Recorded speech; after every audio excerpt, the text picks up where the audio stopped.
And hello, everyone. Thank you for joining us today for a new event organized by the Blockchain Game Alliance on the topic of NFT and DeFi. It's two big buzzwords, hot words that we're going to talk today, but you'll see those are exciting topic with a lot of things that we can explore around, and this is what we'll try to do with our amazing speakers.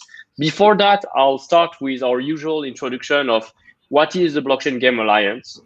We'll do it quickly as we are a bit short on time today. One of our speakers just has 1 hour. BGA is a non-profit organization that has over 150 members who are all committed to the promotion of blockchain technology, non-fungible token, decentralized gaming, DAOs, governance, etc. Within the video game industry. We are strong advocate for diversity and more inclusivity in the industry, and we provide an open forum and networking space for our members to network, to come together into working group, to do business, to get more visibility, players, etc. So our core activities are networking, research, and reporting, representing blockchain game companies within the industry and advocating for the use of blockchain within the game industry.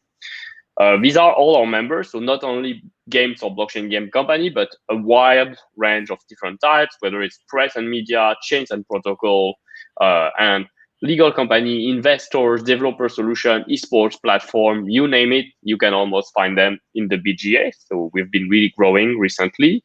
I wanted to give a big thanks to all our sponsors. We keep getting more and more sponsors: Animoca Brands, ARC, Ubisoft, Contribute, Galaxy Interactive, MakerDAO, Goran, Chromia, Matic, AMD, and Mobox. Special thanks to them for their strong support.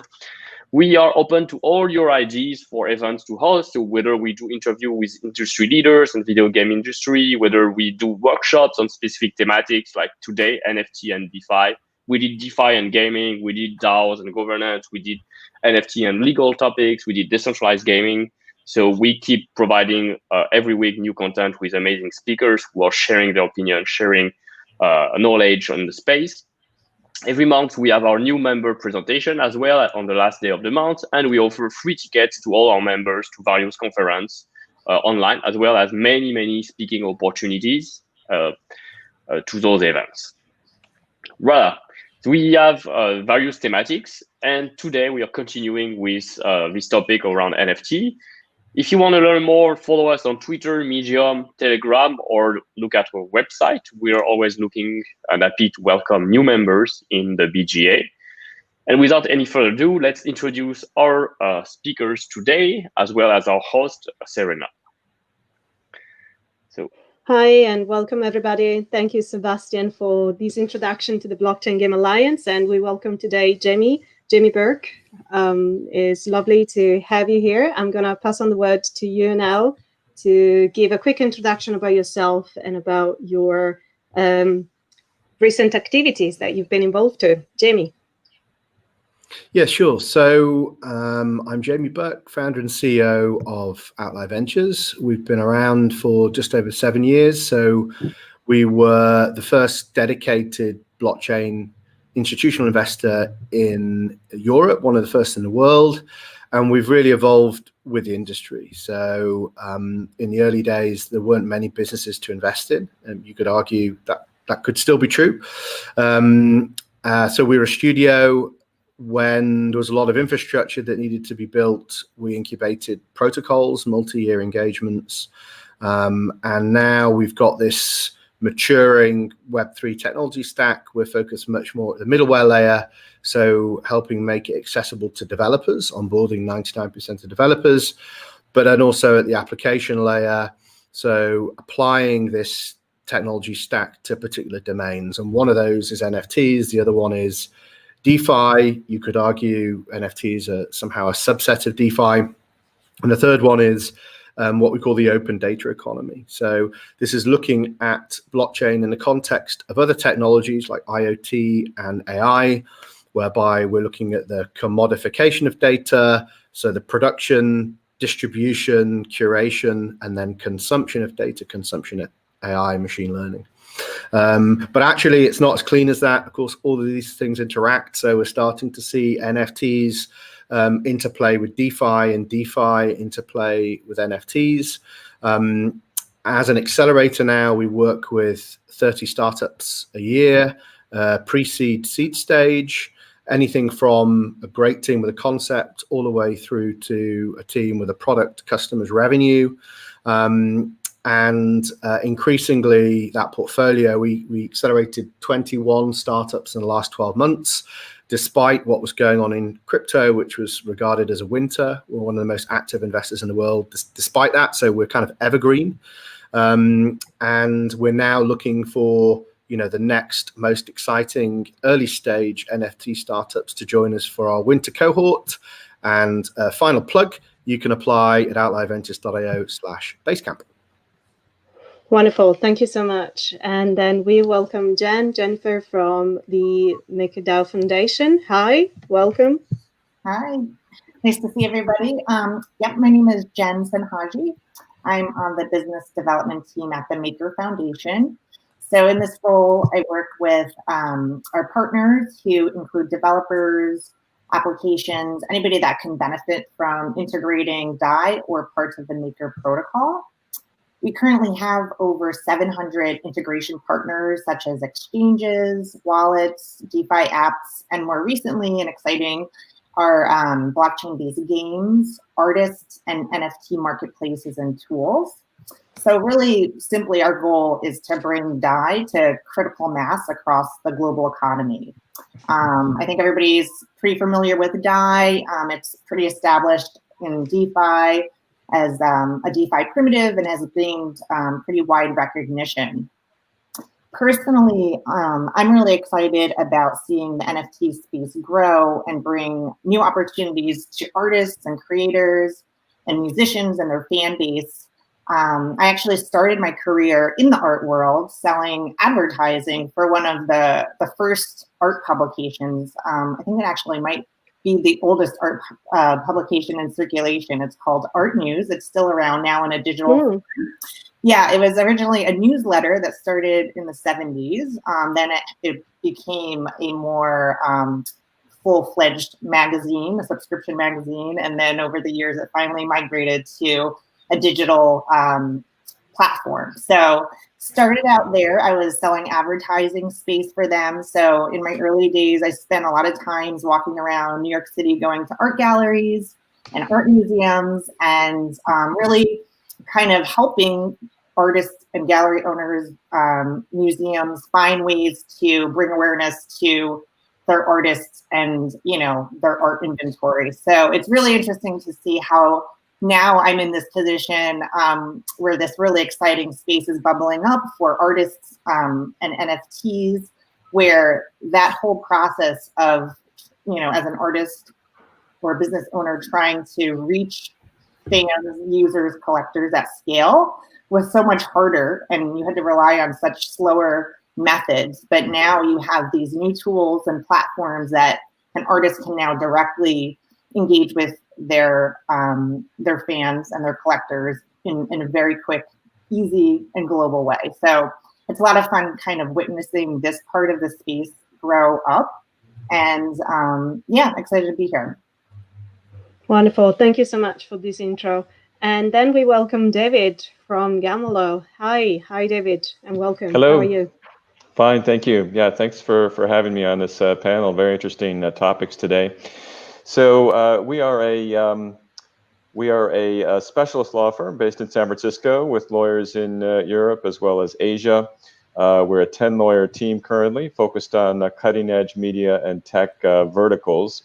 Originally when I started this independent practice, which is now 15 plus years ago, following a number of years with large law firms and then in-house, the focus was video games, which of course was then and still is a very interesting space. And then over the years, we added some other verticals that we thought were really interesting and dynamic places to be, and companies that we wanted to work with.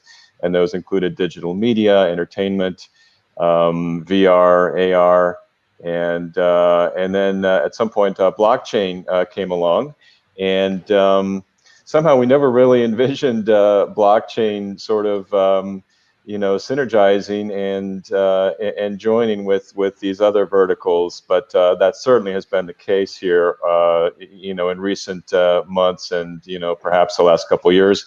At this point, the games practice and the blockchain practice have merged or at least overlapped, and we've developed a very interesting specialty working with blockchain game developers and founders interested in the space. So we're U.S. lawyers, and we have relationships with firms in Europe as well as Asia. But certainly, as everyone knows, the U.S. regulatory environment for these games, there's lots of hurdles to jump over and a fair amount of uncertainty. So we are supporting companies that are sort of pushing the boundaries in this space and doing very interesting things. And it's a really exciting place to be. Indeed it is. So, well, thank you so much for all of you for being here today discussing NFT for DeFi. So we're going to move forward with our panel conversation now. And I just want to tell everyone watching live that you're most welcome to send questions and thoughts through this live. We'll pick them up as we go through. My first question is for Jamie. And my question is about what are your motivations for endorsing NFT projects? Tell us about your experience. Yeah, so I mean, I assume you mean in a professional context. So, like personally, yeah, but also as an individual, what? Yeah. Okay. What brings you to this space? So yeah, there's those two angles. So on the one hand, I'm a professional investor in the space. So Outlier Ventures has been looking at NFTs since we first got into blockchain. I would say we first seriously looked at it again quite recently, so in the last 3 months or so, and I was really pleasantly surprised by how much the space has evolved, both in terms of the infrastructure, also the community, the range of assets, the diversity of assets, and the quality, and certainly in the digital fine art space. So there's always so much going on in the crypto blockchain world. You take your eye off something for a few seconds and it's mushroomed into something else. So it was a real pleasant surprise. Now, as we look at NFTs in the context of DeFi, I mean, NFTs are a very broad category. Anything that's non-fungible could be an NFT, and that's everything from digital fine art, collectibles, all the way through to insurance contracts. So we're exploring that full spectrum. But I think what's most interesting to us at the moment is, are there fundamental primitives that are still required to make this ecosystem function as a digital economy, and something that we kind of call de-commerce. So that's basic things like novel games or primitives that can solve for the problem of digital to physical redemption of things. So we can kind of connect and bridge these two worlds. It can also be looking at subsets of NFT communities that are forming around particular types of NFTs, so digital fine art, and the things like governance tokens. Or it can also be looking at NFTs in the context of loyalty. So one of the interesting things for me is if you look at DeFi, decentralized finance, and a lot of the innovation that's been happening in it, you could say it's a broken cycle. And so they've kind of overemphasized yield and all these things to effectively subsidize the acquisition of users and bring in and bootstrap liquidity into the system. But it's incredibly promiscuous because they then leave. And the reason being is because they haven't closed the loop from a loyalty perspective. And so what really interests me is looking at NFTs as a means of loyalty to encourage certain kind of more loyal behaviors in the system, so you can kind of close that loop. And we're starting to see that with Aave and Aave Gotcha. We're starting to see it with meme token and meme farming. And so this fusion of NFTs and DeFi is really exciting. From a personal perspective, I've been collecting digital art more aggressively over the last probably 2 months, and you can see the quality of artists that's coming into the space, the leveraging gaming engines, generative art, effectively multimedia experiences. There's now, whole multimedia experiences with music overlaid on top. So for me, that's really exciting in that currently most NFTs are just held in a wallet. And it's kind of just a hoarding mentality, a speculative mentality, or kind of like a collector's hoarding psychosis. And I think actually what's really interesting is you start to see these things as social assets, is how are they going to be consumed? So as a digital consumable, is no longer just something I'm hoarding in a wallet, but it's something I can have a social experience around. I think that's when it starts to get really interesting. And I can imagine very quickly these assets are going to move from a crude GIF or still image into full-blown studio productions that are going to be consumed in the metaverse and the virtual environment. And then kind of finally, what's really interesting for us is as increasing amounts of money flows into the space, how can NFTs as collateral be used in DeFi for borrowing and lending to bootstrap collections and build out that economy and ecosystem? And most importantly, how can we make sure that the principles, the DNA of this virtual world are open and portable? And so the idea of the open metaverse is really important. So identity, custody of data that goes around with these digital and virtual experiences and these social assets. Wonderful. Wow, Jamie, thank you. You sort of highlighted the point that NFTs, why these are so attractive, and the social element, that aspect of sharing and acquiring those assets and trading them. It's so interesting because it gives us a different way of thinking of digital and how we somehow relate to those assets. My next question is for David, and I would love to hear from you. How do you see the entertainment industry, more specifically video games, digital media, AR and VR, which you also specialize into, adapting to a more decentralized economy? Sure. Yeah. Well, it's a big question and a very interesting one. To break it down a bit, I would say that video games, as usual, is pushing the boundaries and is where there's a lot of innovation going on. So of course we have blockchain games, but moving more to from a broader perspective, this concept of the metaverse, which of course Jamie just mentioned, and this idea that you can define your own experience within the game environment.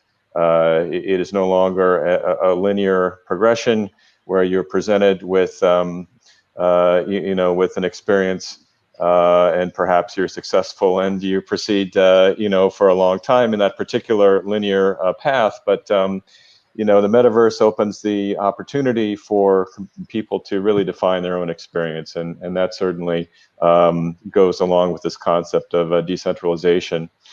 In the other spaces you mentioned, for example, esports is another area that we work in as part of our games practice. And esports it has always been very democratic and decentralized, depending on the type of game. In our case, due to our relationship primarily with Capcom, the Japanese game publisher, we have done quite a lot of work in the fighting game space, which is known for its incredibly dynamic community, and sometimes to a fault, let's say. But these tournaments, even though there's a cadre of elite professional players, they have to earn their spot every year, and the whole tournament series in these games begins with a very broad-based online tournament, in which anyone can join from anywhere in the world, essentially. So that's about as decentralized as you can get. I can't imagine if any of the major sports leagues, set up their tournament in a format like that, where anyone playing street basketball, let's say, would be able to start at the beginning of each season. Talking about let's say VR, AR, you mentioned, and VR, of course, is a new channel in which people can experience different media. So I don't view VR in itself as offering additional opportunities for decentralization or manifesting any particular trends towards decentralization. But just as a channel, let's say, it certainly offers more opportunities for real kind of interactive experiences with other people, and we're certainly seeing that that sort of concept develop more here during the pandemic. Finally, I would say in the case of and I would say in the case of music, this is a space where we've seen decentralization progress very rapidly, and unfortunately, to the detriment of incumbent artists and incumbent companies in this space as well. And I guess one more thing to add is, in the space of film and TV, and we do a fair amount of work in this space, actually, primarily by virtue of licensing of content to and from games, to and from Hollywood studios for film and TV. And what we're seeing there, of course, is this increased popularity of short form video content, right, which can be consumed in small bites, and what goes along with that is complete decentralization, where pretty much with a very low budget, anyone with some creativity and some limited resources can produce something that can make enormous amounts of money and be very popular and establish a brand and so forth. So decentralization is something that's not going away, and we're going to see it develop across entertainment, video games, and all these spaces. Thank you. Yes, I think what you described it was so interesting to hear from different industries' point of view, especially from video games one, but also as you told to us about the videos and the way these are now consumed. So I'm interested now to ask Jen about the more social aspects and what are the objectives for the Maker Foundation and what you're currently working on in terms of raising awareness and the adoption of DeFi. Yeah, so it's been an ongoing, I guess, pursuit and strategy really since the foundation has been together. So, looking at the team I sit on, the business development team, I'm based in North America. So I spend my time talking about DAI, the Maker Protocol, to various partners, potential partners who, like I said, are really building the infrastructure around blockchain technology, and then having these new verticals like NFTs and arts and gaming, and finding ways to add value through our technology for them. In addition to the BD's, focus, and so there's a person, we have a team in Latin America who's focused on that specific region and really kind of addressing that specific market's needs from a technology standpoint. We have somebody in Europe, somebody in Asia, and then in addition to that, we have community members. We do have community members, but we have community leads who are part of the foundation, and they're on a regular basis hosting meetups to talk about what is DAI, what DAI can do for a specific area, some of the use cases for DAI. So this constant kind of education and awareness has been a part of what we do, since, for the past few years. What's been exciting in the last year is we've had, through a program, through our comms dev team, has created this program where people interested, community members, people interested just in this project across the globe can actually become a Maker ambassador. And one really great example is a person named Sahabia, who is based in Ghana. And so he was just a Maker enthusiast. He found out that we had this community development program that's fairly new and essentially funds individuals for mini meetups. And so he's been holding meetups talking about DAI in Ghana for the past year, and has actually created a DeFi Africa group. And so, there's social channels around that. And he just himself, through his own kind of interest in the Maker project, has really just created this community in his own space. So it's really exciting to see. We have somebody like that in Spain, and we'll be adding people in different parts of the world as well. So the awareness is really intentional in kind of always letting people know the things we're focused on. One of the initiatives we're really excited about from a BD perspective is gaming. So in the beginning of the year, we kicked off what we call the DAI Gaming Initiative. And we have bounties available for game developers to win. So essentially, if you're a game developer building on the blockchain, you can win a DAI bounty ranging from 1,000 to a few thousand by simply incorporating DAI into your game design in some format. And that could be as simple as DAI prizes, winning, doing an achievement in a game and winning DAI. So we've kind of kept it pretty loose, but the idea is really just to help enable game developers to build out games, have something to play with as far as a little bit of a bounty, and really just be a part of that developing space. So we've had 2 bounties awarded to date. So for an example, we have one where it's the best DeFi integration. So where DAI could be incorporated in a game where you could potentially be earning interest on DAI. We have a game that's soon to launch that kind of does just that. They're a fan engagement platform where sports teams can host tournaments, and people can come on and bet, play and bet in these no-loss markets on these different teams and games. And so those will all be denominated in DAI.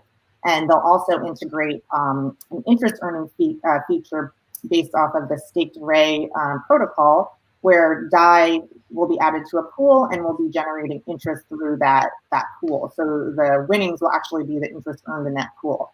So, we're really excited to see the creativity of the way game developers could integrate DAI just simply in and of itself as this stable value that can make transacting simple, but then have these other features that DeFi can tie in that could enhance a game and really create new models for games. So we have that, and like I said, the NFT space is really interesting to us. We just did a blog post about how DAI is getting into this, how DAI can really be used as a tool for artists to manage their business. So looking at an artist who may not actually know what crypto is, has never used blockchain technology, the concept of just a global currency that you can accept from anywhere in the world. So if you have fans or collectors, in Latin America and you're based in the United States, the ability to, itemize your artworks in DAI, which is, everyone understands it's $1 US, and be able to freely transact that without having to go through different exchange rates and making it a little bit more complicated and longer. People can understand that. So from the perspective of an artist, a creator, just we're really trying to help educate the value in using DAI as a tool for business. And so that is another intentional kind of focus we have for this year. Mm-hmm. Thank you. Yes, I think it's so. What you just described, it's interesting for the players, but also for companies working within the blockchain space and the gaming environment. So yes, I think it would be wonderful to encourage more and more companies to adopt DAI and test it within the environments they've created and within their communities, and to see how more decentralized economies can be built. I'm going back to Jamie because I'm curious now to learn more about what type of NFT investments you've been supporting and why. So how do you select the NFTs and what sort of drives your interest? Yeah, so again, there's a spectrum there. There's the professional piece and there's the personal piece. So on the professional piece, we're looking at infrastructure or new forms of infrastructure that can enable scaling from around existing layer ones in order that this thing can mainstream, because of course that is a major bottleneck at the moment for the value of an asset and the frequency that asset might exchange hands. So things like Biconomy, for example, gas optimization, and they'll have a novel game called Positive Yield Farming. We are looking at NFTs in the context of loyalty, as I mentioned earlier. So we've got a project called Link Drop, which has been specialized on user acquisition for crypto, especially kind of highly commoditized businesses in crypto like exchanges, wallets. They're now looking to leverage NFTs to close out loyalty loop to reward loyal behavior as well as just the acquisition. We've got a project called Boson Protocol, which is come up with a novel mathematical game which solves for this virtual to physical redemption of goods, so we can start to bridge these two worlds.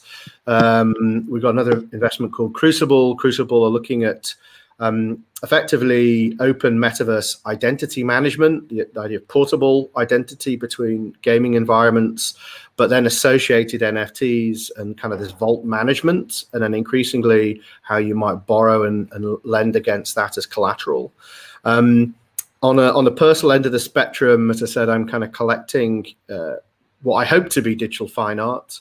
And for that, I have kind of three criteria. One is I have to like the aesthetics. I think I've got good taste, but then everybody does. So that's, of course, subjective. But I'd have to be prepared to put it on my wall, even if it's on a TV screen. The second thing is that from an artist perspective, I like to kind of see consistency within that artist, which doesn't always happen in the digital fine art space because people are experimenting with technology, which could be quite messy. That might just be how it is, and maybe I'm getting too old to appreciate that as a medium. But for me, I like to kind of see some consistency in the digital work. And then the third piece is I can't escape from being a venture capitalist, and so I have to believe that artist could 100x. That is getting slightly harder because even the artists that I've been collecting have 4x'd just in like a matter of weeks since I'm kind of building a collection. So that 100x kind of calculation is getting a little bit harder, but nevertheless, I believe a lot of the artists that are contributing to the space right now, and this is perhaps true beyond art itself, is that this is a really wonderful experiment in a number of things, both in terms of different technologies and the blending of technologies. As I said, I love like generative art. I like people are now starting to combine generative art with oracles to take data inputs and feed different bits of real-time live data and see these things react. And then, as I said, you're starting to see wonderful experiments in these assets as social currencies, forms of social currency. And so if you look at what Whale Shark's doing, that's a really interesting concept. A collection can almost be an index on the space, and they have a token that's reflecting that index. So, I mean, there's just so much innovation that's happening. And so I'm very drawn to this idea that I can somehow own a piece of what I believe is going to be a renaissance and a kind of critical part that can represent, I guess, an evolution in that creative technical journey. Thank you, Jamie. I like how we've taken on this journey talking about NFTs for DeFi, because you sort of explored more personal ways of looking at the industry and also touching on different projects such as the one that Whale Shark is putting together. But I'm also interested now to ask Jen, who has perhaps a more social experience and working with communities. How is the community somehow influencing the development of DeFi, and how the Maker Foundation is enabling those changings? Yeah, so, I mean, when we talk about community, I guess there's kind of, the new community members, people that are just learning about Maker, that are, our ambassadors like Sahabia in Africa are kind of just, actually igniting interest and finding and kind of helping stimulate these conversations. And then there's the community of actually the maker holders, or MKR holders, who govern the actual maker protocol and make the decisions on the actual system.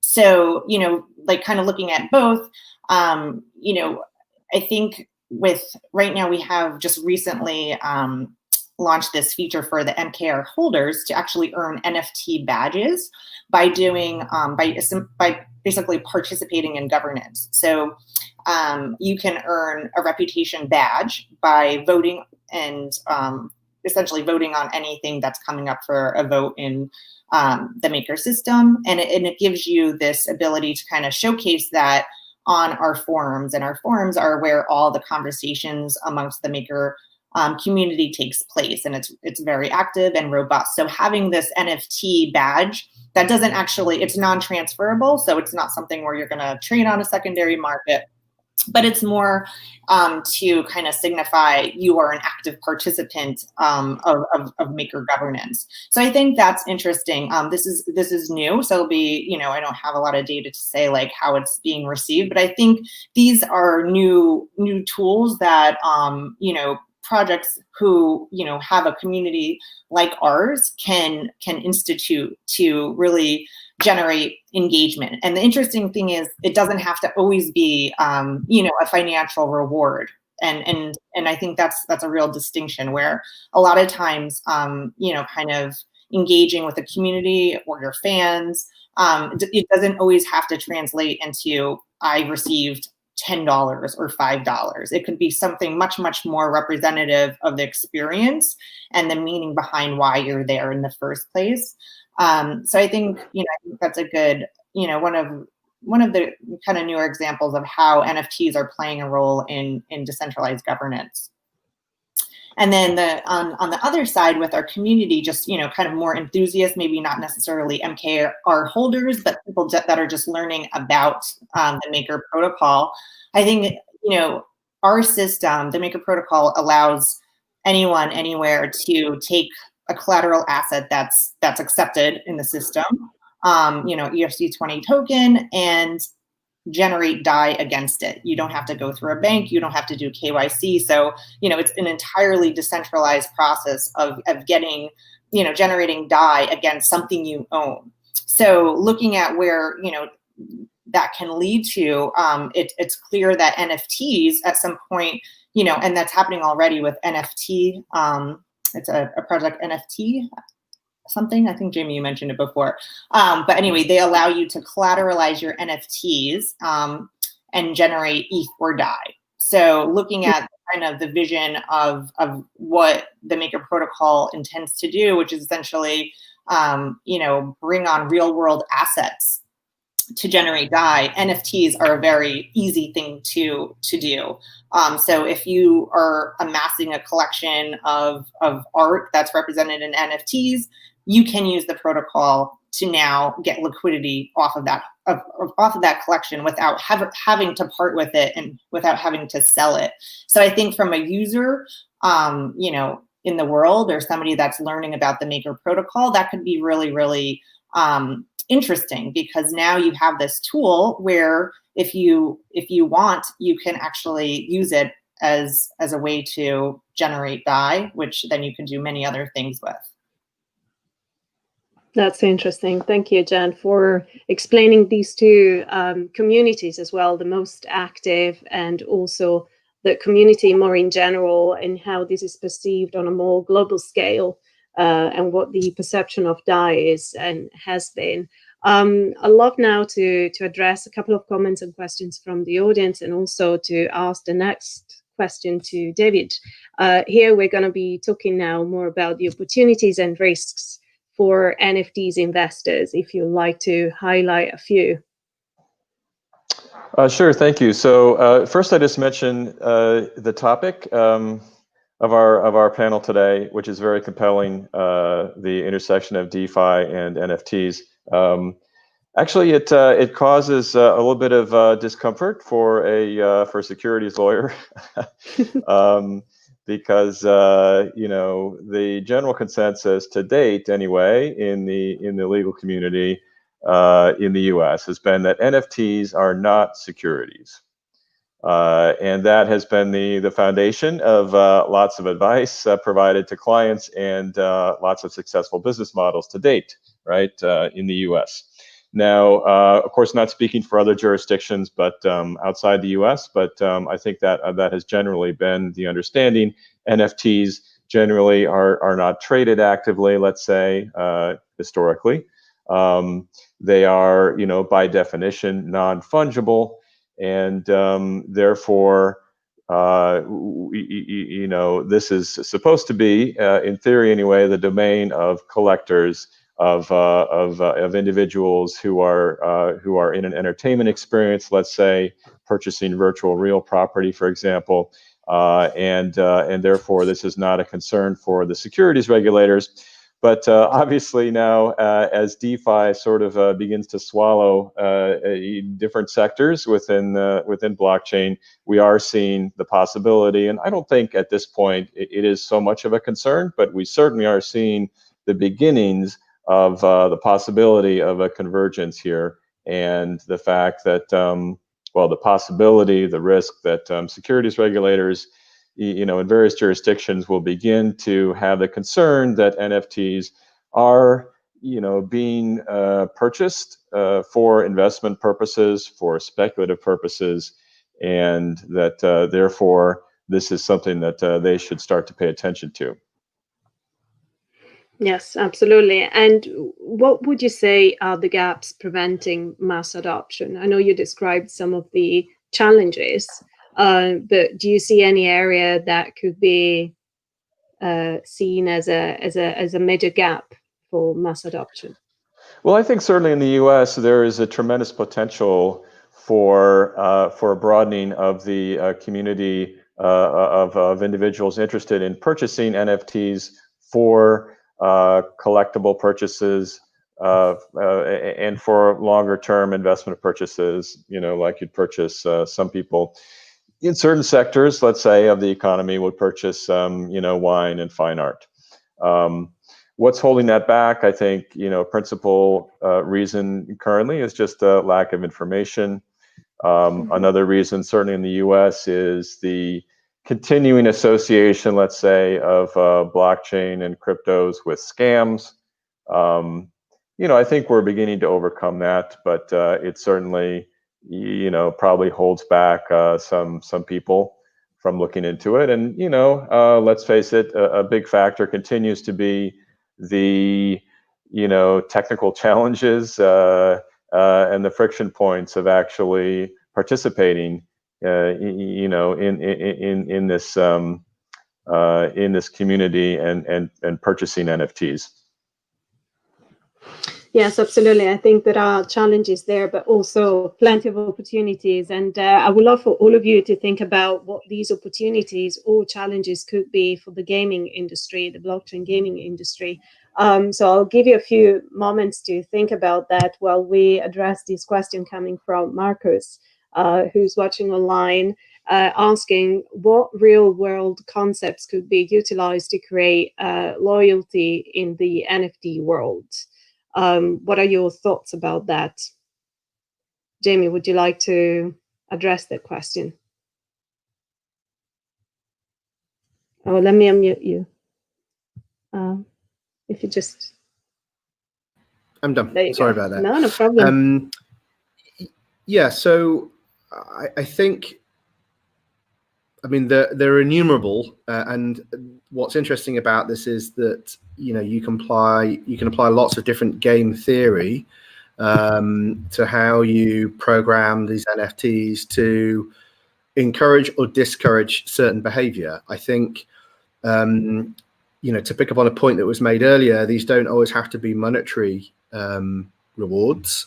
I think they can be things like access tokens. So again, going back to the thinking of these things as experiences or keys to experiences, tickets to experiences.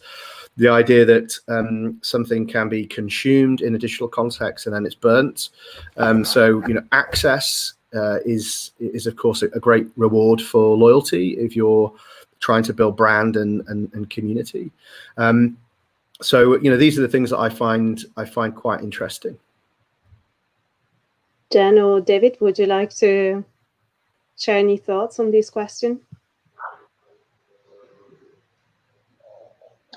Well, I could say something, and that is from the perspective of maybe a not very sophisticated consumer. I would say that and for kids as well. Let's say there is something that may that's helpful about having a physical item, and a physical item that represents or is tied to the NFT, to the token. And of course, we've seen this tried out, by a couple companies in the sector. But that could be a good way to segue and to get people interested and into the NFT space if they're able to purchase a physical toy or whatever. Maybe it has a QR code, and then use that sort of as an entree to actually ownership of non-tangible digital assets. Yes. I guess the education, what you said earlier, Jan, as well, it's so important because communicating that concept of how to use and how to enter this world, it is paramount. I would like now, as we are concluding this panel, ask you to share a few tips for blockchain gaming companies to focus on in 2021. So what do you think companies in the blockchain gaming industry should be looking at in the next year? Jen, we can start with you. Yeah, I think, really simply, it's kind of always keeping the player and the consumer front and center, because it's easy to get so caught up with so many different new features that you could potentially jam into an experience, and lose sight of like how is this going to translate to somebody wanting to play and then entering. So keeping the user experience simple to onboard, and then have the ability to kind of ramp up slowly. I think that's would be my advice. And also, taking signals from, just in the last month, really, the conversations by some games and marketplaces like Rarible and Axie Infinity of launching their own governance token, and seeing, what those designs look like. And again, they're not very much centered on, and, getting money right away for those tokens. Those are built into, allow people to feel like they have ownership, but have a say in how the whole, the game and platform works, not just so much to earn a fee. I mean, that's always great, and that's certainly incentivizing. But I think to think more, kind of conceptually about what is the long-term value to somebody that will, take the time, invest in my platform, show up for, community calls, stay informed in order to actually make those decisions. That is what the whole point of being a governance token holder is. So to have somebody that's truly participating because they like what they see, and they want to be in it for the long haul. So I think, just keeping those really basic fundamentals in mind would be my advice. Thank you, Jen, for sharing that. And Jamie, what are your thoughts for 2021? Yeah, I mean, so I'd kind of build on that, really. I think to concentrate on your core business, which is play and fun, and actually building a sustainable business before you start necessarily considering tokens and NFTs. I think also, we've been helping founders. We're founder-centric company ourselves, helping founders understand, what is the role of a founder in an open environment like this. The importance of the founder. Yes, community is important, but also, it needs leadership. There are stages in developing a project where the role of the founder, which is a bit more centralized, is perhaps important. And then how you might want to gradually devolve a game. So I think there's a role for games that are entirely community generated from the get-go and entirely decentralized. And there are others which require perhaps a bit more of a pathway. And so, like, the way that we think about tokenization, for example, more generally, and I think NFTs is just an extension of tokenization, is that it allows you to overlay a game on top of the game, an economic game, where you can incentivize behaviors and disincentivize certain behaviors when you do choose to function in a more distributed manner. So that's less relevant when you're really centralized, and it's more relevant when you become more decentralized. And so I think, you know, being an open game, being a community-driven game is the same as being a public company. I mean, it's great when you reach a certain level of scale, but there's also a reason why a lot of projects, businesses never go public. They never float on the stock market, because being a public company is a pain in the ass. You got to deal with all these people and all their needs and requirements. So I would say, you know, tread carefully in becoming a public company, a public protocol, or whatever it is that you want to be. But definitely, you know, take considered decisions, design decisions. And one of the really important things about that's happening in the token engineering world, there's something called token engineering for a reason, which is, you know, as you design these systems, and increasingly as this financialization of these systems happen, which is of course a concern for regulators, you need to take the same kind of care as engineering a bridge, right? It's going to take a heavy economic load. That's going to risk a lot of people's wealth and well-being. And so when you make design decisions, you want to make sure that you've thought enough about making sure the bridge doesn't collapse before you open it up to traffic. And again, I think we work in this environment of hyper innovation, especially in the world of DeFi, but there does need to, and that's great and wonderful, it has a place, but we also need to be considered, especially if we're building economic systems. Thank you, Jamie. You gave us a great picture of what you just described in words. Super. Thank you for that. And David, what are your suggestions for blockchain gaming companies, and what do you think they should focus on in the next year? Sure. So I would say, you know, simplification of the user experience. Obviously, many people are working on this. But you know, to purchase NFTs, you know, we need to make that as simple as possible. We need to reduce transaction costs for trading NFTs and increase liquidity in these markets where NFTs are traded. So these obviously are challenges that a lot of people are working on, and I'm sure we're going to see a lot of progress there. From my perspective as a lawyer, you know, regulatory uncertainty has certainly been a big impediment to development of the space.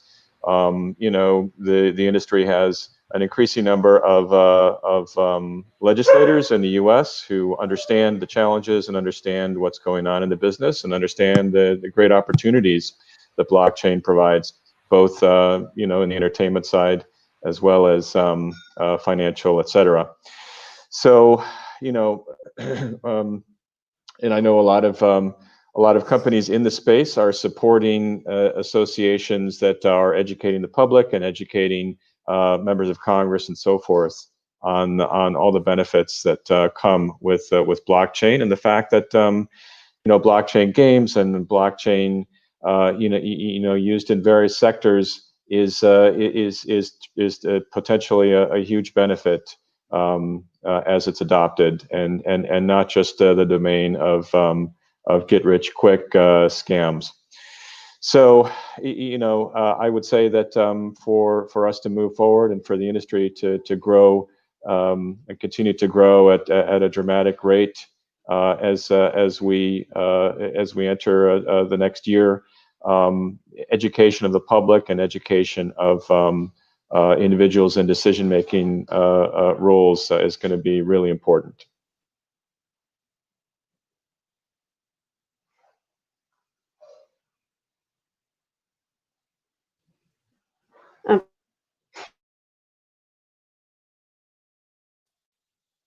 Okay, sorry, I've lost you for a moment. Thank you so much, David, for describing that. I think it was so important what you shared with us today about the challenges and opportunities for the upcoming months. I wish to thank all of you for joining us today at the Blockchain Game Alliance. Thank you for this wonderful conversation about NFTs for DeFi, such a great topic, very rich. Thank you for sharing your insights and experience with us today. And thank you to everyone watching live. This video will be available to rewatch, so feel free to send through questions and comments. We'll be happy to discuss over our channels. Once again, David, Jen, and Jamie, thank you so much for being with us today. We'll see you soon. Thank you. Thank you. Great.